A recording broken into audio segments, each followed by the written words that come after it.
The rain came down thin and cold, the kind that slicked the pavement and turned streetlights into smeared halos. Marcus Reed kept his hood up, laptop bag slung tight against his side, eyes on the crosswalk countdown blinking red. 5 seconds. 4. He'd pulled an all-nighter debugging a payments loop that refused to behave, and his head still buzzed with code. The siren chirped once. Not loud, not urgent, just enough. Marcus froze as patrol car rolled beside him, tires whispering through water. The window slid down. The officer didn't look angry. That was worse. He looked bored, like this was a routine he'd practiced. "Hey," the officer said, eyes flicking over the hoodie, the scuffed sneakers, the laptop bag. "Where you headed?" Marcus swallowed. "Home. 2 blocks that way." The officer's gaze lingered, then sharpened, mind stopping a second. People passed. A woman pretended not to see. A man checked his phone harder. The rain tapped on the cruiser roof, steady as a clock. Marcus stepped back onto the curb. His chest tightened, the familiar calculus starting up in his head. Hands visible, voice calm. "Don't move fast." The officer got out, boots splashing, standing too close. Close enough that Marcus could smell coffee and rain-soaked wool. "Open the bag," the officer said. "It's my work laptop," Marcus replied. "I'm a software engineer." The officer snorted, a quick sound full of disbelief. "Yeah? In that?" Marcus felt the words before he heard them, sharp and casual and final. "Don't lie to me, son." Something clicked then, not the cuffs, not yet, but a harder thing, the certainty that no explanation would matter. As the officer reached for the bag strap, Marcus's phone vibrated in his pocket. A message lit the screen, unseen by anyone else. "Board emergency. Media alert. Call now."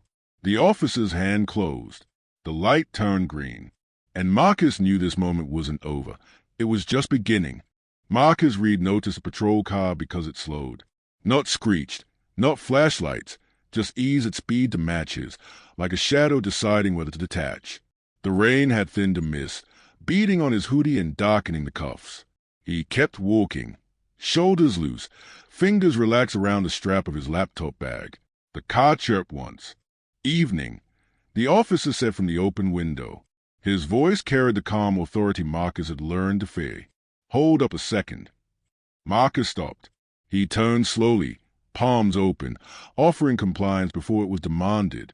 "Evening, officer." The man stepped out. White, mid-40s, square jaw. The badge read Holland. He scanned Marcus head to toe, not lingering anywhere long enough to admit interest, but not missing anything either. "Where you coming from?" Holland asked. "Work," Marcus said. "I'm heading home." "At midnight?"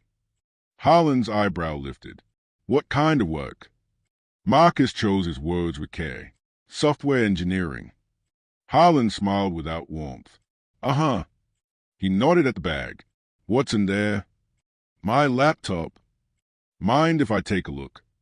Marcus hesitated, then nodded. "I prefer not, but okay." That pause was all Holland needed. His tone shifted, still polite, now edged. Why the hesitation? Marcus felt his pulse climb. It's expensive equipment. Company property. Holland stepped closer, invading the careful space Marcus had left between them. "You nervous about something?" "No, sir." "Because you look nervous." A couple passed across the street. They did not look over. The city kept breathing. Holland reached for the zipper. Marcus held the bag steady, fingers tightening despite himself. "Please don't drop it," he said. Holland laughed softly. "Relax.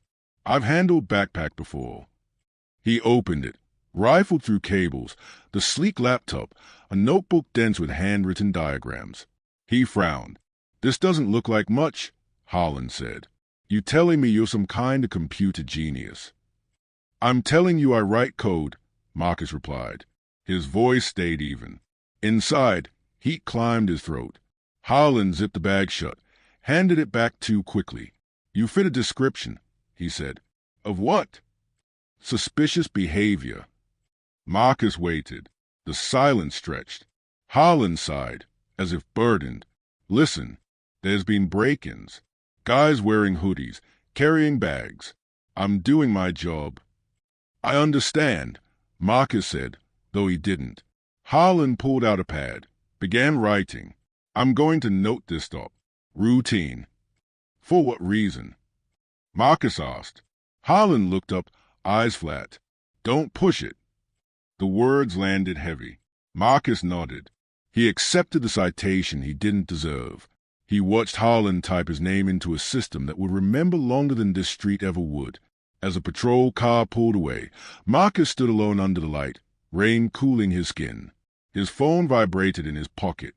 He didn't check it yet. He knew, with a clarity that hurt, that this night would follow him, and that choosing silence would cost him something too. Marcus didn't sleep. He lay on his couch with the lights off, laptop closed for once, staring at the ceiling fan as it cut the dark into slow pieces. Every time he shut his eyes, he saw the officer's hand on his bag. Too casual, too sure. His phone buzzed again. "Lena, you alive?" Marcus exhaled and typed back. "Barely. On now." The video call connected. Lena's face filled the screen. Hair in a messy bun, glasses on, the faint glow of multiple monitors reflecting in her lenses. "You look like hell," she said gently. "Good morning to you too." "It's 6 a.m., she replied. "You never miss stand-up." Marcus sat up, rubbing his face. "Rough night." Lena studied him. "Rough how?" He hesitated. Old instinct. Don't make it a thing. Don't be dramatic. Got stopped by a cop walking home. Her jaw tightened. And nothing. It was whatever. "Marcus," she said, "that tone means it wasn't nothing." He shrugged. "He searched my bag. Asked questions. Wrote me up for suspicious behavior." "For wearing a hoodie?" "For existing," Marcus said before he could stop himself. Lena leaned back, anger flashing across her face. "Did he know who you are?" Marcus laughed once, short and humorless. "No." And that was the point. A new face popped onto the call. Ravi, already caffeinated, eyes sharp. "What's going on?" "Marcus got harassed by a cop," Lena said. Ravi swore under his breath. "Jesus. You okay?" "I'm fine," Marcus said automatically. "You're not," Ravi replied. "You're saying fine like it's code for don't ask." Marcus looked away. Outside, dawn pressed pale light against the windows. "We have bigger things today. The Meridian call." Lena exchanged a look with Ravi. "You saw the agenda." "I skimmed." "They're moving the valuation discussion up," Ravi said. "If this closes, FluxPay crosses $1 billion." Marcus closed his eyes. $1 billion company. Unicorn headlines. His name everywhere. And last night, he'd stood on a wet sidewalk being treated like a suspect for carrying a laptop. "The irony's impressive," Lena muttered. Marcus opened his eyes. "We don't mix this with work." Lena leaned forward. "Why not?" "Because," he said carefully, "I don't want to be the headline before the product is." Ravi frowned. "That's not fair. To you or anyone else." "It's reality," Marcus said. "I've spent 10 years making sure FluxPay speaks louder than my face." Silence settled. Lena softened her voice. "Did you get the message last night?" Marcus finally checked his phone. The unopened alert glared back at him. "Board emergency. Media alert." He nodded. "Yeah. Haven't responded yet." "Local reporter emailed," Ravi said, "asking for comment on police stop data. They mentioned you by name." Marcus felt his stomach twist. "They already know." "They know you're the founder," Lena said. "They don't know what happened." "And I'd like to keep it that way," Marcus replied. Ravi shook his head. "You shouldn't have to." "I know," Marcus said, "but wanting doesn't change consequences." Lena sighed. "So what's the plan?" Marcus straightened, slipping into the voice investors trusted. "We focus on the call. We ship the update. We let the numbers talk." "And the cop?" Ravi asked. Marcus paused. The ceiling fan ticked softly above him. "I file a report. Quietly." Lena's eyes searched his. Are you sure? No, he said, but I'm tired of pretending silence is neutral. Another alert chimed. Calendar reminder. Meridian, 9 a.m. Marcus closed his laptop bag, the same one from last night, and stood. His reflection in the dark screen looked composed, controlled, exactly what the world rewarded. Okay, Lena said. We've got your back. Marcus nodded. I know. He disconnected the call and stood alone again, the apartment too quiet. Outside, the city woke up, unaware of the choice pressing down on him. Speak and become a problem. Stay silent and become complicit in his own erasure. Marcus picked up his phone and opened a new email. To Internal Affairs. His fingers hovered over the keyboard. Then he began to type. The Internal Affairs building smelled like disinfectant and old paper, a sterile kind of clean that felt designed to erase fingerprints. Marcus sat in a plastic chair beneath a framed poster that read Integrity is our foundation. The irony wasn't subtle. A woman in a gray blazer finally called his name. Mr. Reed. She didn't offer her hand. They walked down a narrow hallway into a windowless room. A recorder sat in the center of the table, already on. Two men waited, one older, one younger, both neutral, both practiced. Thank you for coming in, the older man said. I'm Lieutenant Keller. This is Sergeant Morris. Marcus nodded. I appreciate the opportunity. Keller gestured to the chair. This is an administrative interview. Just answer as clearly as you can. Marcus sat, folding his hands a way he'd learned in boardrooms. Calm. Contained. Let's start simple, Morris said. Why do you believe you were stopped? Marcus blinked. I was walking home. Yes, Morris said, smiling faintly, but from the officer's perspective. Marcus felt the first warning prickle.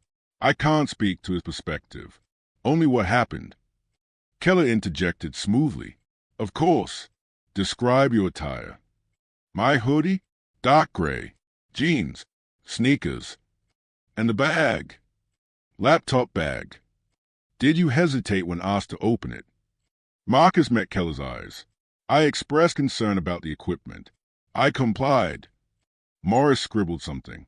Officer Harlan noted you appeared evasive. Marcus inhaled. Evasive how? He wrote that you hesitated, tensed, and gave inconsistent answers about your employment. Marcus felt heat rise in his chest. I told him I was a software engineer. In a hoodie, Morris added, not looking up. Marcus paused. He chose his words carefully. Clothing doesn't negate my profession. Keller raised a hand, placating. We're not making judgment, Mr. Reed. Just documenting. Documenting what? Marcus asked quietly. The interaction, Keller said. Both sides. Marcus nodded slowly. Then document this. I was treated as suspicious without cause. I was searched without probable reason. I was spoken to in a demeaning manner. Morris finally looked up. Did the officer use racial slurs? No. Threaten violence? No. Keller leaned back. Then help us understand the harm. Marcus felt the weight of that question settle. He thought of the pause before the zipper, the way the officer laughed, the word son. The harm, Marcus said, voice steady, is knowing that no matter what I build, how I speak, or where I work, I can still be reduced to a threat. Silence filled the room. Keller cleared his throat. We'll review Officer Harlan's report. For transparency, he stated he stopped you due to recent break-ins matching your description. Marcus laughed softly. My description? Male, hoodie, bag. Marcus shook his head. That's not a description. That's a category. Morris stiffened. What's your tone? Marcus met his gaze. The interview ended politely. Too politely. As Marcus stood to leave, Keller offered a tight smile. You'll be notified of our findings. Outside, sunlight hit Marcus hard, almost blinding.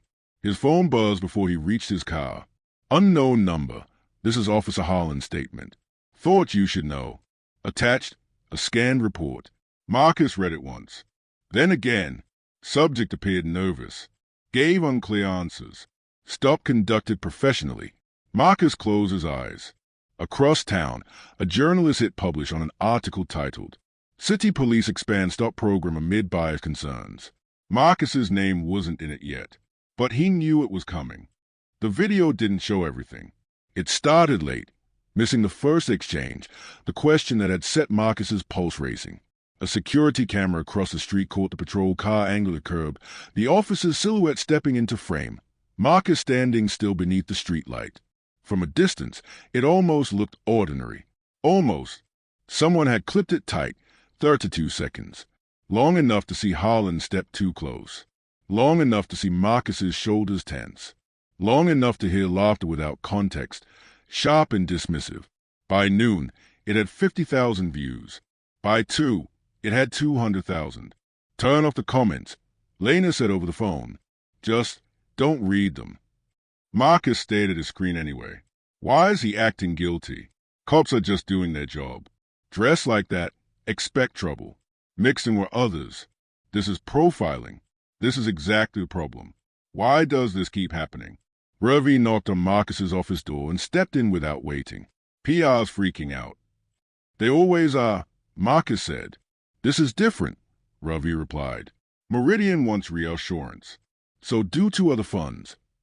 Marcus leaned back, the chair creaking. Reassurance of what? That you're not about to torch your own company, Ravi said carefully. Marcus's phone buzzed again. An email from a police department's public affairs office. Officer placed on administrative duty pending review. Lena joined them on speaker. That's fast. Or performative, Marcus said. Union's not happy, Ravi added. They are already framing this as anti-police hysteria. Marcus closed his eyes. 32 seconds had done what months of data couldn't. Force attention. Reporters outside, Lena said quietly. From the Sentinel. Marcus's stomach tightened. I didn't agree to that. She found the building, Lena replied. Says she wants a statement. On the record. Ravi watched him. You don't owe anyone anything. Marcus stood, walked to the window. Down on the sidewalk, a woman with a notebook waited, raincoat folded over her arm. Patient, expectant. He thought of the interview room. The recorder already on. The question about harm. 32 seconds doesn't show fear, Marcus said. It shows posture. Lena exhaled. So what do you want to do? Marcus felt the familiar pressure. Code problems were logical. Systems fail for reasons. This was messier, human, political. I'll give a statement, he said. Written, limited. Ravi nodded. I'll have legal review.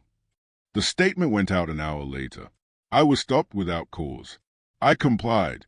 The encounter reflects a broader pattern many face daily. Accountability matters. It was careful, measured. It didn't mention flux pay. It didn't matter. By evening, headline shifted. Tech founder questioned in controversial police stop. Unicorn CEO speaks out on bias. Marcus sat at his desk long after the office emptied, watching the city darken. His phone rang. Unknown number again. Mr. Reed, a man said. This is Sergeant Alvarez, police union. We're concerned about the narrative you're promoting. I told the truth, Marcus replied. Alvarez's voice cooled. Truth is complicated. So is power, Marcus said. The line went dead. Marcus stared at the dark screen of his phone. Outside, sirens wailed somewhere distant, unbothered. He realized then that the story no longer belonged to him alone, and that taking it back would cost more than silence ever had. The pressure didn't arrive all at once. It seeped in.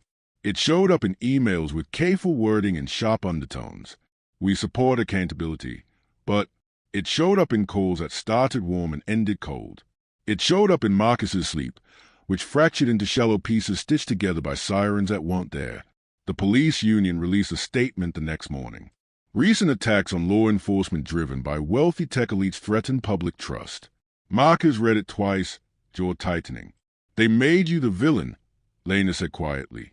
They made me a category, Marcus replied. Ravi paced the conference room. They are framing this as class warfare. You versus working cops. And race disappears, Marcus said. Again. Fluxbay's legal counsel joined by video.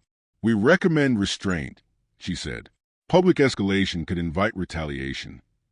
Marcus's chest tightened. Retaliation, how? She hesitated. Increased scrutiny. Regulatory noise. Personal harassment. As if on cue, his phone buzzed. Unknown. Funny how you got rich but still play victim. Marcus turned the screen face down. At night, he replayed the stop in loops. Not just what happened, but what he hadn't said, what he'd swallowed.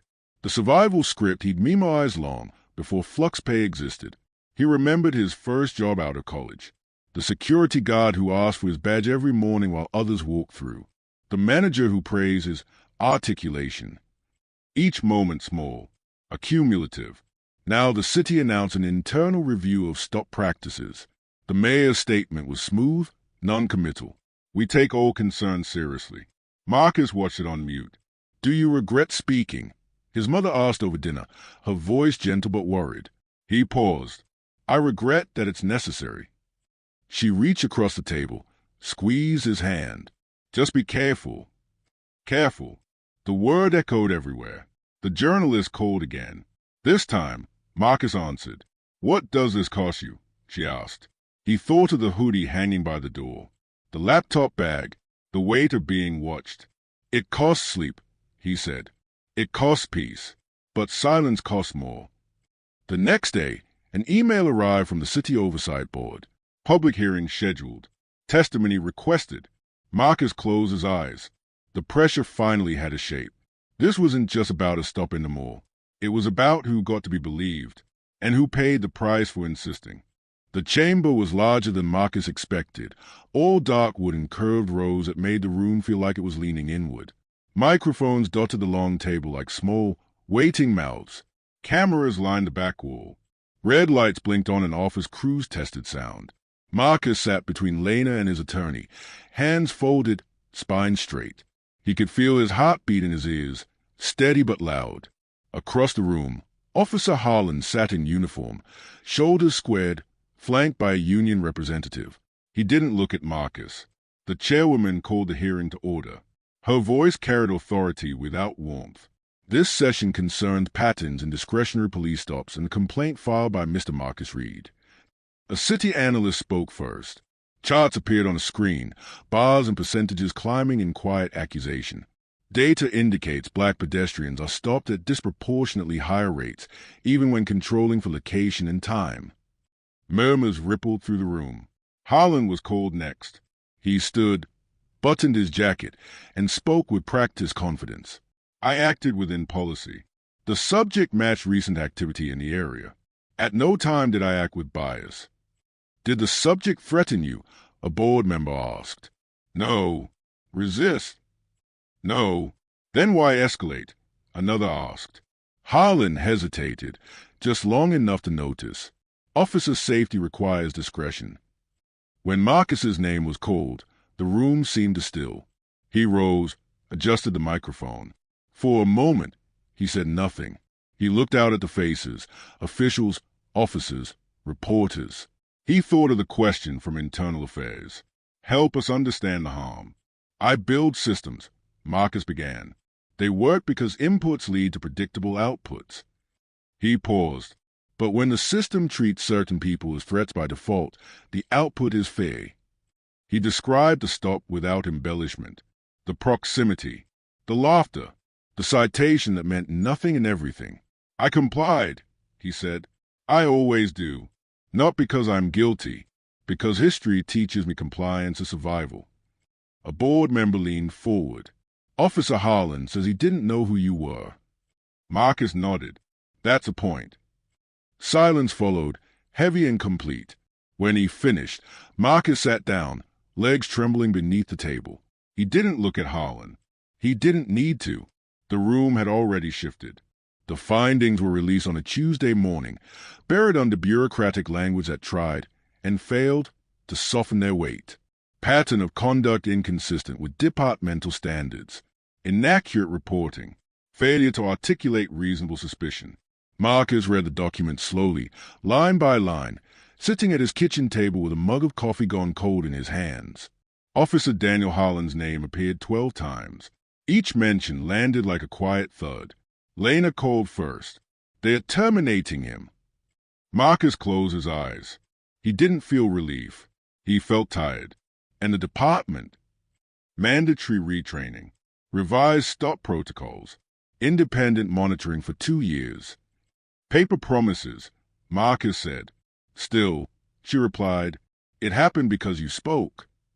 Across the city, Harlan stood before an internal panel, his career unraveling not in a dramatic collapse but in a series of procedural decisions that left no room for appeal.